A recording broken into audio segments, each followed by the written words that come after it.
ஆலயா cotton வேட்டிகள் ஷர்ட்டுகள் wedding celebration. Kerala மாநிலம் வயநாடு மிகவும் கவனிக்கத்தக்கதாக மாறியிருப்பதற்கு காரணம் அங்கு ராகுல் காந்தி போட்டியிடுவதுதான்.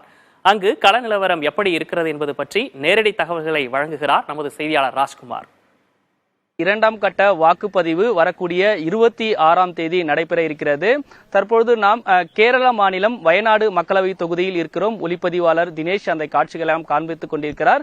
வயநாடு தொகுதி இந்திய அளவிலே மிக முக்கிய தொகுதியாக பார்க்கப்படுகிறது. ராகுல் காந்தி மீண்டும் இரண்டாவது முறையாக வயநாடு மக்களவை தொகுதியில் போட்டியிடுகிறார். இதற்காக மிக தீவிரமாக காங்கிரஸ் கட்சியினுடைய மாநில நிர்வாகிகள் தொண்டர்கள் இந்த பகுதியில் தீவிரமாக வாக்கு சேகரிப்பு பணியில் ஈடுபட்டு வருகிறார்கள். கடந்த மக்களவை தேர்தலின் போது ராகுல் காந்தி கிட்டத்தட்ட 4,30,000 வாக்குகள் வித்தியாசத்தில் வெற்றி பெற்றார்.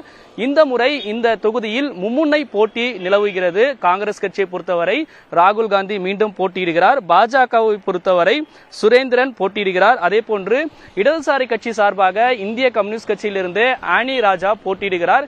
எனவே மும்முனை போட்டியாக மிக தீவிரமாக பரப்புரை இந்த இடத்தில் நடைபெற்று வருகிறது. ஏற்கனவே ராகுல் காந்தி இந்த இடத்தில் பரப்புரை செய்திருந்தாலும் மீண்டும் வரக்கூடிய 23ஆம் தேதி பரப்புரை செய்வதற்கான ஏற்பாடுகள் இருக்கிறது. அதே போன்று இந்த முறை கிட்டத்தட்ட 5 லட்சத்துக்கும் மேலான வாக்குகள் வித்தியாசத்தில் ராகுல் காந்தி வெற்றி பெற வேண்டும் என்று காங்கிரஸ் கட்சியினுடைய நிர்வாகிகள் அதற்கான பணியில் ஈடுபட்டு வருகிறார்கள். இந்த தொகுதியை பொறுத்தவரை இங்க இருக்கக்கூடிய மக்கள் ராகுல் காந்தி வெற்றி பெற வேண்டும், தேசிய அளவில் ஆட்சி மாற்றம் ஏற்பட வேண்டும் என்று நினைப்பதாக இங்க இருக்கக்கூடிய காங்கிரஸ் கட்சியினுடைய நிர்வாகிகள் தெரிவிக்கிறார்கள். கிட்டத்தட்ட 13,57,000 வாக்காளர்கள் இந்த பகுதியில் இருக்கிறார்கள். அதே போன்று வயநாடு தொகுதியை பொறுத்தவரை 2009ஆம் ஆண்டு உருவானதுக்கு பிறகு தொடர்ச்சியாக காங்கிரஸ் கட்சி தான் தக்க வைத்து இருக்கிறது. இந்த முறையும் ராகுல் காந்தி 5 ലക്ഷத்துக்கும் அதிகமான വാക്കുകൾ வித்தியாசத்தில் வெற்றி பெறுவார்கள் என்று தெரிவிக்கிறார்கள். വയനാട് ജില്ലയിൽ പാർലമെന്റിൽ ഈ വയനാട്ടിൽ ഏറ്റവും കൂടുതൽ വോട്ട് കൊടുക്കുന്നതും പിന്നെ രാഹുൽ ഗാന്ധിക്കായിരിക്കും. ഈ രാഹുൽ ഗാന്ധിയാണ് ഈ പ്രദേശത്തുള്ള പട്ടിണി പാവങ്ങളുടെ ഇടയിൽ എന്ത് വിളിച്ചാലും ഓടിയെത്തുന്നത് രാഹുൽ ഗാന്ധിയാണ്. ഇവിടെ മറ്റുള്ള ആളുകളൊക്കെ വന്ന് പോകുന്നല്ലാണ്ട് ഇവിടെ യാതൊരു പ്രവർത്തനം ഉണ്ടായിട്ടില്ല. ഇവിടെ ഇപ്പം നമുക്ക് വയനാട്ടിലെ സംബന്ധിച്ച് ഒരു മെഡിക്കൽ കോളേജ് അത്യാവശ്യമായ ഒരു കാര്യം, മെഡിക്കൽ കോളേജ്.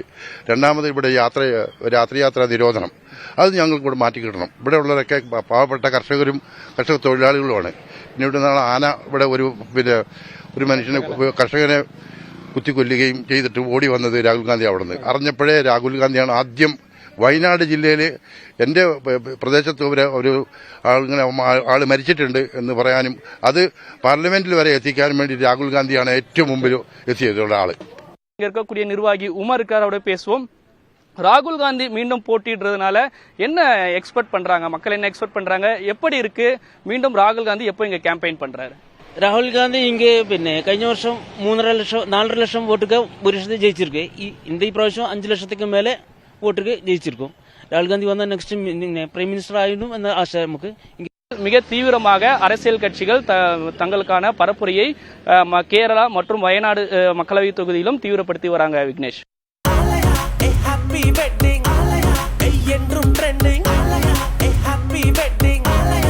ஆலயா காட்டன் வேட்டிகள் ஷர்ட்டுகள் வெட்டிங் செலிப்ரேஷன்.